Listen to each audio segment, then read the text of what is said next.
On pourrait principalement parler d'avant-champ, comme je disais, questions sur l'outfield, questions sur first base, ces affaires-là. N'hésitez pas, posez-moi-les. Juste des questions sur le catcher, gardez-les pour JP, c'est son problème. C'est bon? Moi, le catcher, c'est pas ma tasse de thé partout. Fait que, je me présente rapidement. Carl Gosselin, ceux qui ne me connaissent pas, ça fait 24 ans que je joue au baseball. Je joue actuellement pour le Brock de Drummondville. Mon chandail a été retiré à Quaticook, mon numéro. Puis ça, je voulais le mettre parce que justement, c'est pas parce que j'étais extrêmement bon qu'il a été retiré. Ça a été vraiment à cause de mes efforts que j'ai mis, ma loyauté, ces affaires-là.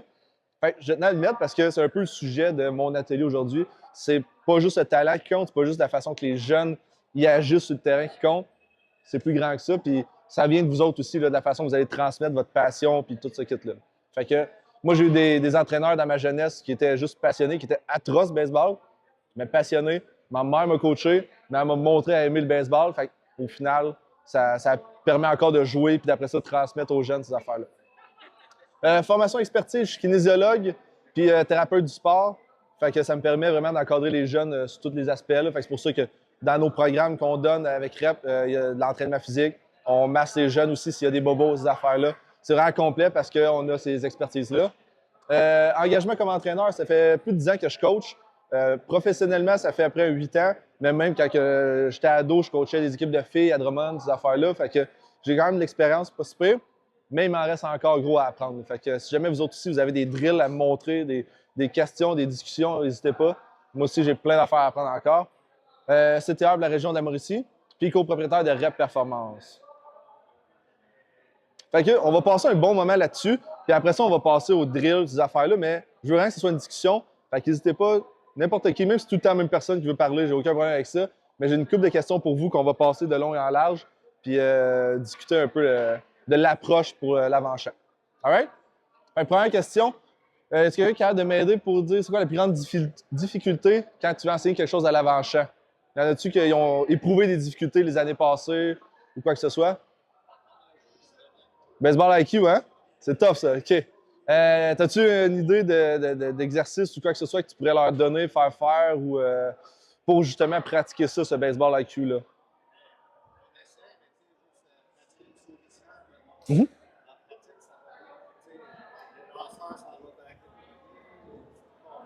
Ouais. Ouais, ça fuck. Puis, savez-vous le pourquoi en pratique ça va super bien puis en game ça fuck?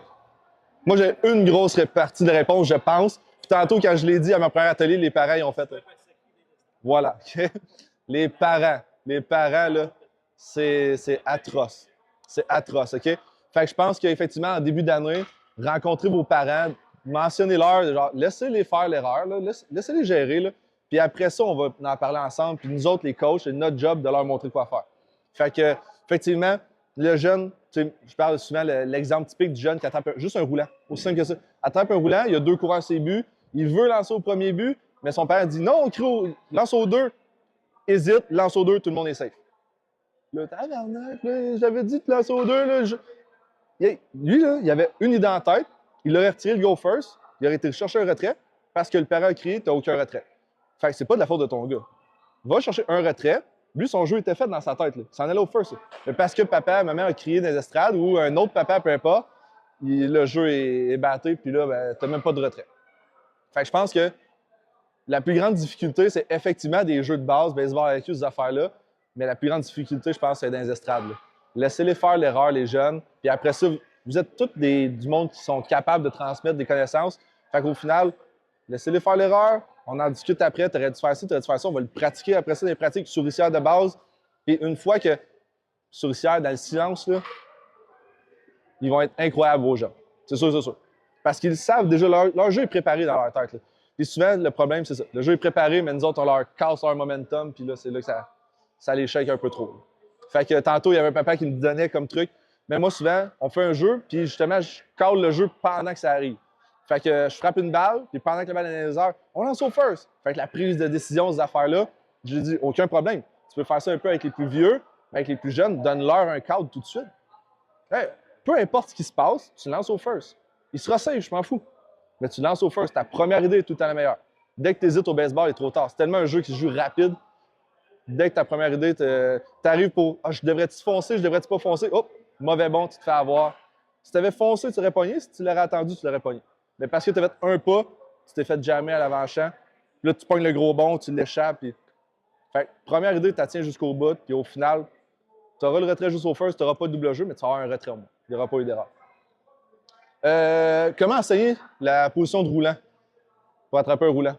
Tantôt, je veux faire quand même le point là-dessus, là, un peu plus théorique, là, la position de base. Parce que si tu coaches 9 vues, crocodile, pas un mot à dire, mais 11 vues, 13 vues, on peut commencer à intégrer d'autres choses. Je veux savoir un peu comment vous autres, vous coachez ça. Comment on enseigne ça, la position pour faire des roulants? De base des genoux, les pieds plus larges des épaules, les fesses baissées, le gant en avant, crocodile. Presque. Pas être ses talons. Exact. Fait que tranquillement, intégrer des jeux en mouvement pour éviter qu'ils soient tout le temps ses talons. Très bon point. Plus, comment? Gant loin en avant. Super bon. La pompe. Souvent, j'aime ça dire la pompe parce que le gant, il... Puis là, c'est là que ça crée un... Je vais le faire face à vous, là. Ça crée un beau jump vers mon nez.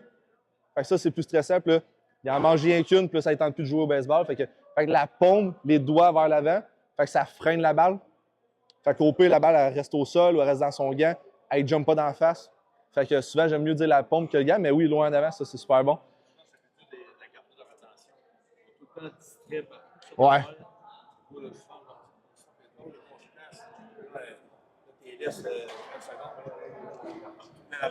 C'est ça. Mais c'est pour ça que on va en venir tantôt, là. Mais on va leur donner des tâches aussi. Fait que comme ça va les tenir un peu dans le game, mais on va y revenir, ça c'est sûr. Pour les plus vieux, je pousse un petit peu le crocodile un peu plus loin, là. On essaie d'attraper les roulants dans la portion gauche de notre corps pour tout le monde qui sont droitiers. Fait que ça te crée ton momentum. Fait que tu es à droite de la balle. Quand tu arrives, tu attrapes la balle de son côté gauche, puis tu t'en vas vers ta cible après ça. Okay? Fait que le crocodile au centre pour apprendre les roulants, c'est parfait, mais ça fait des pieds dans le ciment. Tandis que le drill de la pédale à gaz, que je l'appelle, tu te mets large, lève le talon, les orteils pointés vers ta cible, puis tu attrapes la balle sur ton côté gauche. Ça te permet de créer ton momentum vers ton relais en réalité. Fait que drill de la pédale à gaz, si jamais vous voulez l'intégrer dans vos pratiques, c'est la base. Tu places le jeune comme ça, tu lances une balle dans son gant, puis il s'en va vers sa cible, puis il lance dans le gant. Fait que super simple. Pourquoi à gauche du corps? Juste faire réfléchir un petit peu. Pourquoi à gauche, puis non au centre? Quand on veut pousser un petit peu plus loin. Est-ce que vous savez? On voit un bon 2 plus la balle, on voit mieux la balle. Ouais, 2 points. T'as-tu comment? Ouais. Exact. Toutes des bonnes réponses. Fait, première des choses, oui. Si t'es en arrière de la balle, tu vois moins bien les bons, les hauteurs des bons. Si t'es un petit peu à droite ou. Je dis à droite parce qu'il ne faut pas que tu sois à gauche, la meilleure des montres. À droite, tu vois la hauteur des bons affaires, plus facile de s'ajuster. Tout ce qui est momentum, t'en aller vers la gauche aussi. Tout ce qui est mauvais bon aussi. Plus facile de gérer un bon à ma droite si mon gant est à gauche que si je le mets ici. Là, je suis batté un peu. Là. Fait que ça me permet d'être beaucoup plus agile si j'attrape dans la portion gauche de mon corps. Exact, c'est ça. Tout ce qui est momentum vers ta cible, c'est exactement ça. Quel exercice vous utilisez le plus souvent, vous autres, pour tout ce qui est avant-champ? Fungo, genre, ou ça, pour vrai, moi, c'est mon go-to, c'est ça. Là. Moi, si tu pourrais masser ou me mettre en avant d'un bucket de balles, frapper des balles à longueur de journée, ça me ferait triper. Fait que tout ce qui est volume, à cet âge-là, ils ont quoi? Ils ont 8 pratiques à peu près par année? Ben, c'est ça. Fait que, tu sais, volume. Puis même dans vos drills. Ouais, ben, c'est ça, il y a plein d'affaires quand ils sont là aussi. Fait que ça, c'est toutes des affaires qui peuvent varier, mais volume. Je vais vous montrer des drills aussi qui peuvent être ajustés pour justement faire rouler les gars puis les filles assez rapidement. Comment on gère ça, l'écart du plus jeune qui est moins bon puis le plus vieux qui est trop fort dans la même équipe? On les sépare tout le temps, on les met ensemble une fois de temps en temps. Vous autres, comment vous gérez ça habituellement?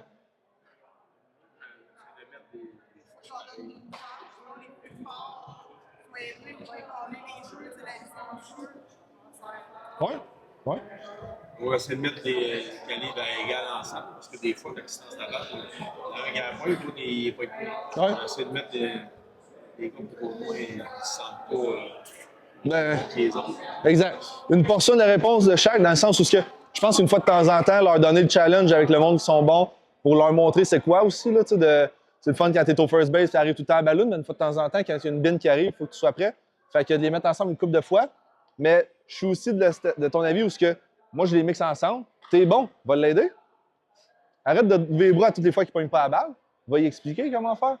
Tu es assez grand. Fait une de ses tâches va être de. Mais tu sais, faut pas que la tête qui enfle non plus, là. Faut pas qu'il devienne un coach. Là.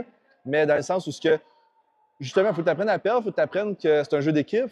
Il y a beaucoup à apprendre dans on les met tout le monde ensemble, mais il faut que ça reste sécuritaire tout le temps. On s'entend, il ne faut pas que le petit jeune qui ferme les yeux quand la balle s'en vient, puis tu ne fais pas pitch and catch avec le gars qui lance le plus fort, mais de les mixer ensemble une couple de fois de temps en temps, aller challenger les moins bons, puis en même temps, apprendre tout ce qui est équipe et mentalité avec les plus forts.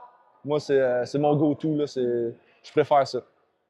Puis, mettons qu'on fait un drill, bien, ceux qui sont meilleurs, à la place de les faire challenger avec les meilleurs, c'est moi en tant que coach qui les challenge. Fait que, dans mes groupes 15 on en a du B et on en a du 2A dans le même groupe, là, mais ils ne reçoivent pas le même roulant. Là. Le gars du 2A, il reçoit une popée bin, puis je vais m'assurer à ce qu'il fasse le jeu comme il faut. Hey, tu as eu peur, celle-là, tu l'as pogné, mais le visage était loin, puis l'autre, je fais un peu plus à l'aise. Puis, fait que je prends vraiment le temps de dire. Mon coaching change selon le niveau du jeune aussi, mais sans en mettre un de côté, mais les conseils vont varier. C'est pas ça que je veux dire. Là. Je ne vais pas en coacher un plus que l'autre, c'est pas ça qu'on veut. Au contraire, on veut peut-être essayer de soulever l'autre un peu plus, là, celui qui est moins bon, mais les conseils vont varier de jeune en jeune. On corrige immédiatement ou après l'erreur? Habituellement, c'est après une erreur, parce que s'il n'a pas fait d'erreur, tu ne corrigeras pas. Là, mais on the spot ou après la game, ou quand est-ce que vous autres préférez?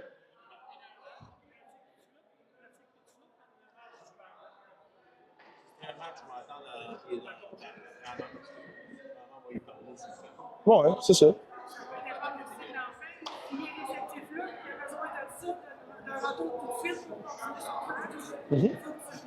Exact. Ça dépend de la réaction beaucoup. Parce que justement, s'il y a un enfant qui traîne ça avec lui, tu vas vouloir essayer de dire hey, c'est pas grave, ces affaires-là. En même temps, là, c'est pas grave, il faut faire attention là, parce que. Exact. Mais laissez-les faire leur erreur. C'est plus ça mon point. Laissez-les faire leur erreur. Tu sais, c'est comme, il y a un autre point là, plus loin, c'est est-ce qu'on déplace les jeunes après chaque frappeur sur le field ou hey, lui, il frappe tout le temps à droite, fait que tout le monde s'en va à droite ou après chaque frappeur. Laissez-les faire leur erreur. Laissez-les comprendre la game un peu plus. Surtout en bas âge de même, là, quand ils fassent des erreurs. Là. Oui, le plaisir, mais on veut compétitionner, mais pour compétitionner, il faut qu'ils comprennent la game. Là. Puis j'ai l'impression que dans les dernières années, il y a eu beaucoup d'entraîneurs très impliqués. Fait que ça fait des mois j'écoute l'entraîneur, puis je sais pas pourquoi, mais je le fais. Là. Fait que une fois que tu as fait l'erreur, tu fais comme si je veux pas qu'elle réarrive, qu'est-ce que je peux faire? Fait que questionner gros les jeunes, puis on a eu des expériences de coaching dans le passé, que justement, c'était notre point. C'était une game. JP, il pourrait en parler aussi, là, mais il ne calait pas les pitches pendant toute la game. Là, il frappe un coup de circuit, on prend ça en note.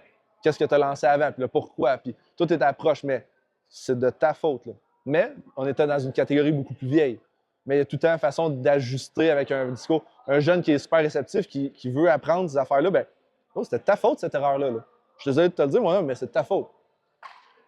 Là, il ne faut pas qu'ils se mettent à pleurer, mais il y a une façon, mais il y a une relation aussi à créer avec les jeunes. Mais il ne faut pas avoir peur de dire que c'est de sa faute, puis parce qu'il va comprendre, OK, là, c'est ma faute, qu'est-ce que je peux faire pour m'améliorer? Ah non, c'est pas grave, on passe au prochain jeu. Bon. Si je fais une autre erreur, c'est pas grave d'abord. Fait que je suis moins fan de ça. Je suis plus fan de non, c'est de ta faute, tu le prends. Est-ce que c'est grave? Ben non. Tu es là pour faire des erreurs. Mais c'est de ta faute. Fait qu'on essaie le moins possible de la reproduire. C'est principalement ça. Comment développer la confiance en défensive? Parce que ça, c'est un bon point. Il n'y a pas grand monde qui se met en avant des balles là, quand ils sont jeunes. Puis, comment engager les jeunes à se mettre en avant des balles qui arrivent un peu plus vite? Avez-vous des idées, des drills que vous faites déjà?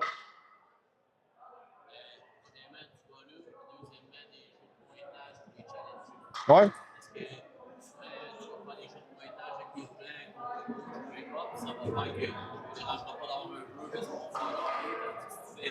Dans le même atelier, ça challenge, mettons, il va laisser passer.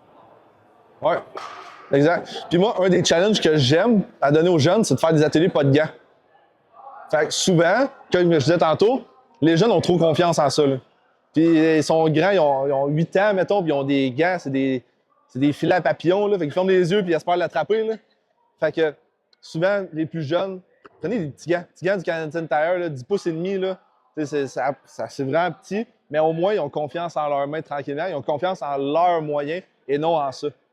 Fait que, puis après ça, ben, volume à côté pour qu'ils prennent confiance. Puis après ça, des jeux, puis des affaires-là, ça peut permettre aux jeunes de développer une certaine confiance en avant des balles. Puis même si ça arrive vite, puis, tu vas en avoir des bœufs.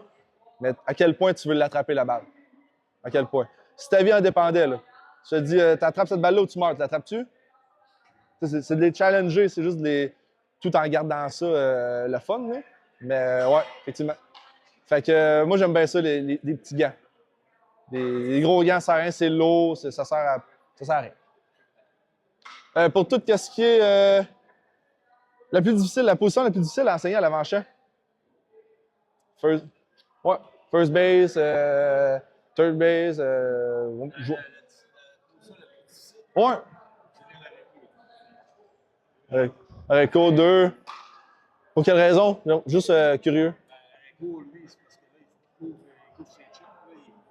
Il est trop prendre de feu. Trop prendre de feu. Il faut quand même un peu plus haut. Ah, ouais. OK. Ça prend de la communication, pas mal. Oui, exact. Parce que souvent, on leur demande de tout faire en même temps. Puis c'est là qu'on les perd. Mais oui, effectivement, la ligne du centre. Habituellement, c'est les positions les plus tough. Catcher, 2, haricots, chanson. Parce que c'est les autres, il faut qu'ils gèrent la game, en plus de faire toutes les autres tâches, d'attraper la balle, lancer, puis toute la kit. Fait que tantôt, on en parlait un petit peu avec l'autre groupe, mais leur donner des tâches connexes pour ce qu'ils restent concentrés. C'est là que je rentre un peu dans la concentration, là. Mais pour qu'ils restent concentrés sur la game, puis sur ce qu'ils doivent faire. Pour pas qu'ils se perdent dans leur tête à genre, faut que je fasse 1001 choses. Là. Fait que, compte le nombre de frappeurs droitiers qui t'affrontent. That's all. Puis tu sais, y aller avec d'autres éléments que juste la technique. Puis après ça, en pratique, là, tu peux travailler un drill à côté. Style de relayeur. Tu fais la ligne champ gauche, haricots, deuxième but. Puis tu fais ça. Pas obligé de leur expliquer pourquoi quand ils sont jeunes de fût, mettons. Mais juste le principe de t'attrapes, tu ramènes rapidement. That's it. T'attrapes, tu ramènes rapidement. Puis là, ils vont apprendre à j'attrape, le joueur est positionné là. Puis en même temps, les joueurs d'haricots, ils vont savoir, ils vont se situer où dans le champ. Puis après ça, tu peux les faire déplacer tranquillement. C'est vraiment progressif quand vous êtes jeune, là, pour tout ce qui est le système de communication, le système de relayeur, ces affaires-là. Tranquillement, l'apporter graduellement. Mais effectivement, la ligne du centre, c'est la position la plus tough à enseigner. Mais si on y va étape par étape, puis pas leur donner justement communication, attrape la balle, lance la balle, gère tes joueurs de champ, fais ci, fais... Ça, c'est beaucoup, là. Fait que tantôt, il y a un monsieur qui me disait, fait que là, le 9U, qu'est-ce que j'y apprends? Ben, on voit ça, des fois, le repos pré-approche. Il y en a un qui le casse sur le terrain. Aujourd'hui, c'est l'harico. Fait que c'est lui qui cale tout le monde. Il s'assure que tout le monde fait son repos pré-approche. Puis après ça, ben, 11U, ça peut être lui qui commence à... Hey, double jeu, frappeur droitier, dit à son deuxième but de se tasser un petit peu. Frappeur gaucher, on se tasse. Sans dire 3 pas, 1 pas, 4. Tant qu'il se tasse d'un pas ou deux d'un côté quand il est droitier ou gaucher, il va commencer à comprendre la game en même temps. Baseball IQ rentre tranquillement. Puis, mais c'est une tâche à la fois.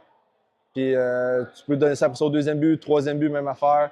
Mais donner des tâches aux jeunes, autre que baseball en réalité, moi je suis un grand fan de ça. Là. Parce que souvent, c'est nous autres qui leur dit quoi faire, où aller. Puis c'est là que le baseball IQ, comme je disais tantôt, c'est long. C'est trop long. Fait que ça arrive bantam, puis c'est dans le champ à gauche, puis ça sait pas où lancer. Puis...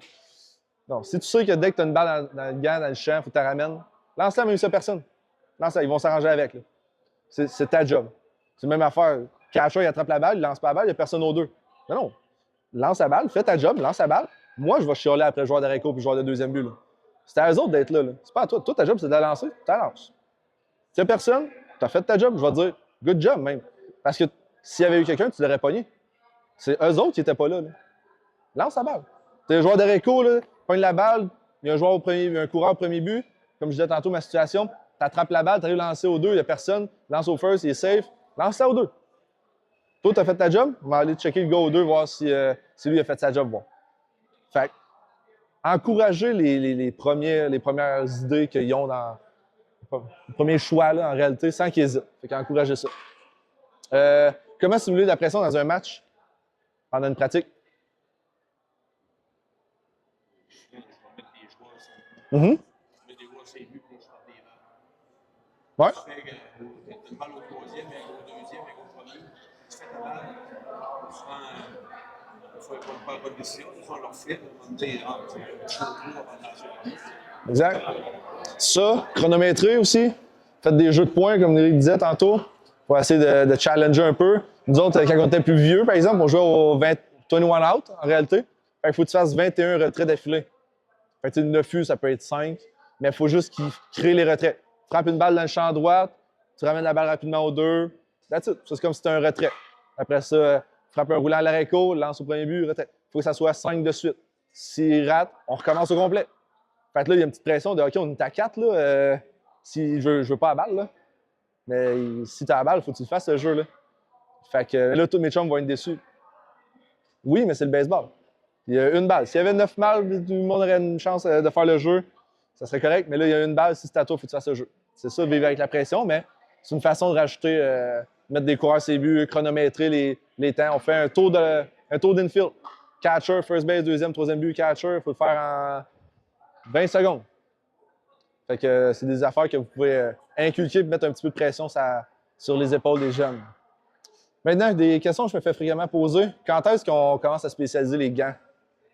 Là, moi, mon gars, il joue beaucoup au first base. Là, je vais y acheter un gant de first. Là, il joue beaucoup dans le champ. Là, j'ai acheté un gant de champ. Quand est-ce? Oh ouais. Oh ouais. Ouais, on peut repousser.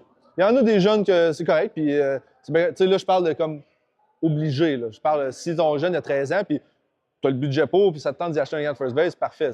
Attends-toi pas à ce qu'il joue tout le temps en first base, parce qu'on va en reparler, mais on veut qu'il joue partout, les jeunes. Là. Fait que, il ne jouera pas qu'au premier but. Là. Moi, s'il y a un gars gaucher. Ben, c'est ça. Tu sais, les gauchers, bonne chance qu'ils jouent dans le champ au first. Fait que, bonne affaire d'acheter un gant de first. Mais, vous pouvez repousser ça en masse. S'il catch à 9 U avec son gant d'infield, je pense pas que c'est bien grave. La catapulte, c'est pas si pire que ça. Là. Fait que, mais repousser ça en masse. Comme je disais, des petits gants pour les habituer, avoir confiance en leurs mains le plus possible, c'est parfait.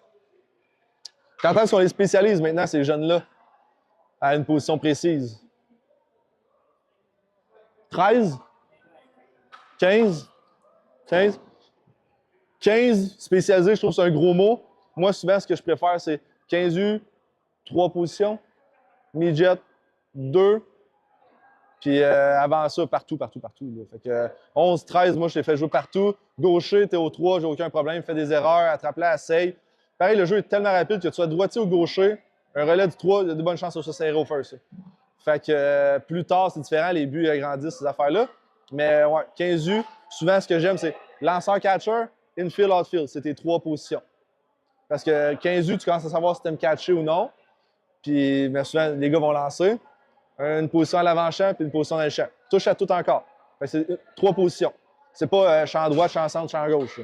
C'est, on y va dans ce sens-là. Puis après ça, oui, après ça, midget 2, là, ça commence à faire un peu plus de sens. Là, moi, midget, tu m'aurais mis dans le champ, je l'aurais mangé dans la face. Là, fait que ça me tente pas. Fait que j'étais lanceur, puis j'étais joueur d'arrêt-court.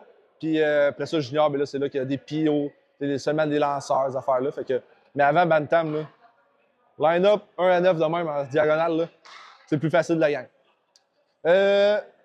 Comment on organise une communication efficace entre les joueurs d'avant-champ?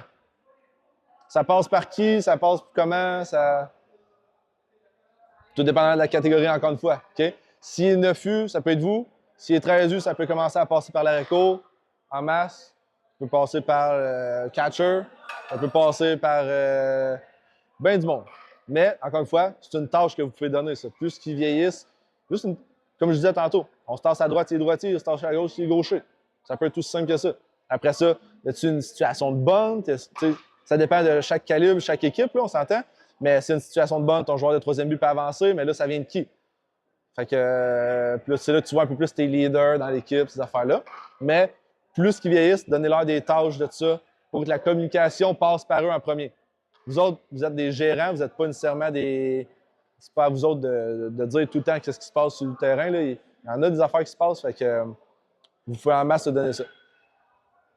Quand est-ce qu'on commence à enseigner le système de relayeur? On en a parlé un petit peu tantôt. Plus tôt possible. OK? Souvent, je donne l'exemple de la curveball. Là. Moi, j'ai des gars qui arrivent bantam dans mon programme qui n'ont pas de curveball encore. Là. Mais je sais que ça fait 3 ans qu'ils en lancent dans le parc avec leur chum, par exemple. Là. Après ça, ils ont mal dans le coude, puis ils ont ci, puis ils ont ça. Fait, j'aime bien mieux leur montrer plus jeune la balle courbe pour qu'ils la fassent comme il faut en vieillissant. Quand ça sera le temps de la lancer en game, puis comme du monde, puis souvent, ils vont déjà l'avoir appris comme il faut. Même chose avec le système de relayeur. Tu l'apprends jeune, même s'ils ne le font pas comme du monde au début, c'est pas grave. Tu viens de planter une graine, puis à un moment donné, tu vas voir. Comment ça, il est là, il a 2 bras dans les airs, puis il est planté. Quoi. Puis l'autre, il a lancé par-dessus. Ben, parce que lui, il commence à connaître son système de relayeur. Tu n'es même plus obligé de dire, puis il se déplace à la bonne place sur le terrain. Là. Fait que ça, place tout le monde sur le terrain, frappe une balle, puis système de relayeur. Allez-y avec la base. Là. Comme je disais tantôt, rentrez pas le 3e but puis le 1er but là-dedans. Là. Allez-y avec Areco, 2e but. Ça va être bien simple. Si elle frappé dans la droite, Areco 3. Si elle frappé dans la gauche, Areco 2. Allez-y même à la plate, allez-y dans la gauche, Areco mal. Ça va être bien plus simple. C'est juste que si c'est dans la gauche puis tu fais Areco mal, il ne faut pas que l'Areco aille la chercher trop loin. Il faut qu'il soit vraiment à mi-chemin à peu près. Fait allez-y comme ça, puis plus tard, vous allez rentrer des affaires un petit peu plus pointillées qui vont vous aider à faire un système de relayeur beaucoup plus efficace. Ensuite de ça, déplacer les joueurs sur le terrain entre chaque frappeur. Non, pas entre chaque frappeur. Puis on y va juste. S'il y en a un, il frappe tout le temps à droite, là, Damien, mettons. Là, il frappe tout le temps à droite dans son champ. Fait que là, lui, on sait qu'on peut le déplacer, mais encore une fois, il faut que ça vienne des jeunes dans le meilleur des mondes. Leur apprendre que, hey, mon homme, ça fait 3 fois que tu te l'as fait frapper par-dessus la tête. La prochaine fois, ça te tente de reculer? Ouais, on essaye ça. Okay? Mais la prochaine fois qu'il revient au bat, le jeune, je veux le voir reculer tout seul. Fait que pas juste moi tout le temps lui dire quoi faire. Là. Au pire, tu le laisses là. Tu fais frapper encore la balle par-dessus la tête. Mon homme, on en a parlé la batte d'avant. Laissez-les faire l'erreur. Essayez de pas tout le temps le gérer avant ce qui va se passer. Gardez ça pour les séries. Avant, dans une saison, là, nous autres, des séries, même pas passé, quand on a bien trop chose. OK. Fait que c'est ça, laissez-les faire des erreurs. Je vous montre des petits drills avant que vous vous laissez partir. Tabarouette, ça va passer vite, celle-là. L'Académie de baseball, RDS, OK? Pour démontrer la position d'attente. Une balle dans les mains, lance dans les airs. Quand la balle touche le sol, je veux que les deux jeunes, tous les jeunes aient les pieds au sol. Fait que tout ce que tu fais, prends une balle, tu lances, repos, prêt, approche en même temps. Fait qu'après ça, tu peux faire ça, tu pointes, repos, prêt, approche, il saute à gauche. Fait que c'est toi l'entraîneur qui flippe la balle dans les airs. Quand la balle touche au sol, je veux que tout le monde ait les pieds au sol en même temps. Puis après ça, tu peux leur dire gauche, droite, en avant, en arrière, pour qu'ils puissent s'ajuster. Parce que rendu à mon calibre, tu t'ajustes quand la balle s'en va au marbre. Si avant le pitch, tout le monde se tasse à gauche, le frappeur sait que le pitch s'en va vers la gauche. Fait que si tu fais ton repos pré-approche quand la balle s'en va vers la marbre, puis tu te tasses à gauche, le frappeur n'a pas le temps de regarder ça. Fait que super bon. Académie de baseball sur RDS. Allez voir ça, puis c'est pas si pire que ça.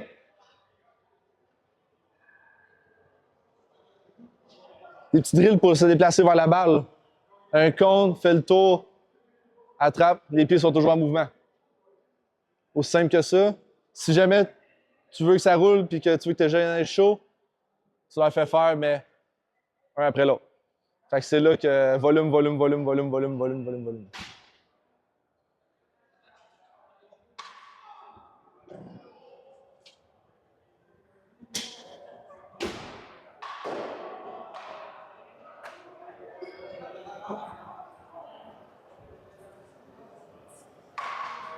Ça fait du sens pour tout ce qui est déplacement vers la balle.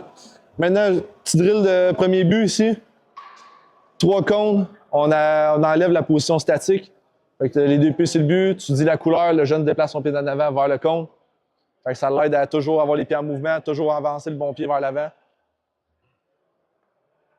C'est trompier de pied, le coach le reprend, on le refait. Bon pied. Fait que ça permet encore une fois de faire beaucoup de volume, puis que le jeune se déplace et qu'il comprenne le jeu de pied un peu plus efficacement.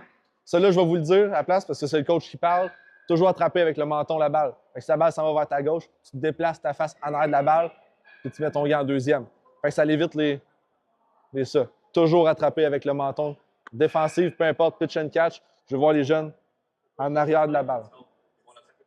C'est comme ça, Yannick peut vraiment attraper avec le menton. Oui. J'imagine. Transfert rapide. Pratiquer la vitesse des mains. Fait que ils peuvent faire ça à la fin de leur warm-up. Tout le monde est gants au sol, à la place de juste faire un pitch plus rapide mais rapide normal. Là. Les gants à terre, les balles par en dessous. Lui, il met une petite tâche un peu plus difficile, là. Il bouge ses pieds pour être un peu plus agile. Puis, petite variante, faire un pitch and catch avec des œufs. Ça peut être comique aussi. Là. Fait que, amortir les balles dans le gant, pas la boxer. Vous êtes 12 par équipe, un crate de 12, ils ont 2 œufs chaque. Puis, petite compétition là, avant de... Oh oui, mais c'est moins comique, moi, je trouve.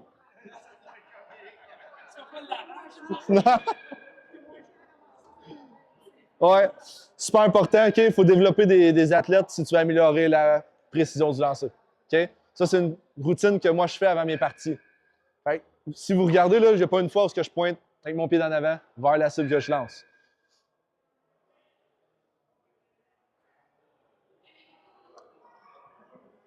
Ça, on s'entend, c'est pour les plus vieux. Mais le pitch avec le mauvais pied en avant, c'est comique. Puis en même temps, ça pratique la coordination. Vous allez voir au début, ils ne comprennent pas. Là. Ils marchent, puis ils lancent avec le bon pied. Non, c'est le mauvais pied, il faut que tu mettes en avant. Puis... Mais ça fait en sorte qu'on peut juste marcher vers la gauche, lance en avant, marcher vers la droite, lance en avant. Si tu développes des athlètes, ils vont être beaucoup plus précis. Fait que le jour où ils vont arriver dans la bonne position pour lancer, ils vont être capables d'ajuster leur lancer pour être beaucoup plus précis. Fait que des routines en mouvement, n'hésitez pas à en faire. Pas juste un pitch and catch normal. Là. En mouvement, c'est le best. Ça, en gros, j'ai mis une vidéo, là, elle dure comme 10 minutes, là, je ne vous la mettrai pas. Équipe chinoise, fait que c'est c'est drillé en tabarouette, là, mais il y a 2 coachs, sont à peu près 25 gars sur le terrain, puis tout le monde touche à la balle tout le temps.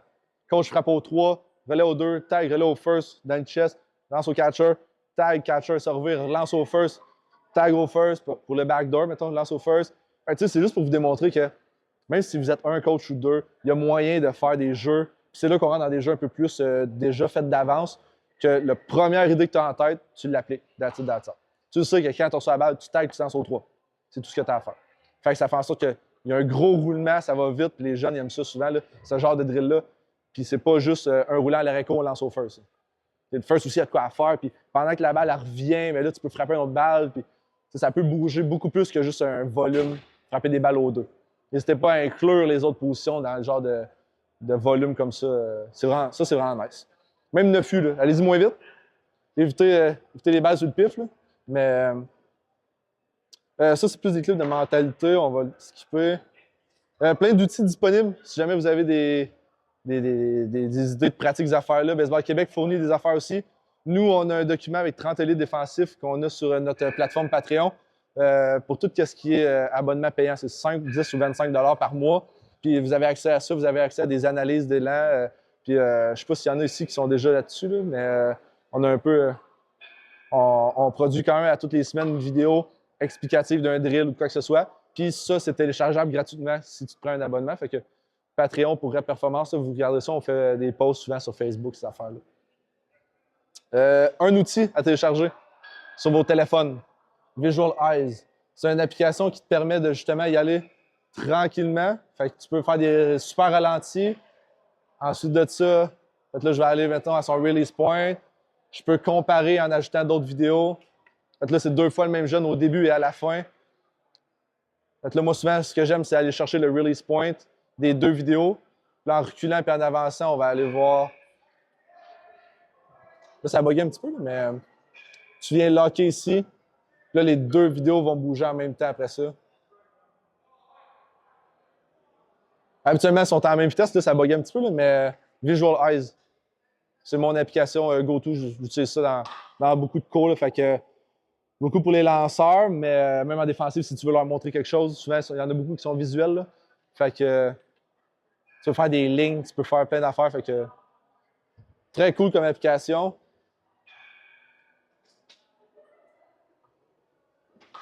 Puis, merci beaucoup. Je vous laisse sur cette petite course-là. Souvent, c'est genre Kobe Bryant, ces affaires-là, là, mais ça, là, ça fait un peu plus convention, je dirais. Là. Fait que montrez à vos jeunes à aimer le baseball. Faites pas juste leur montrer la technique. C'est de même qu'ils vont payer la passion. Là.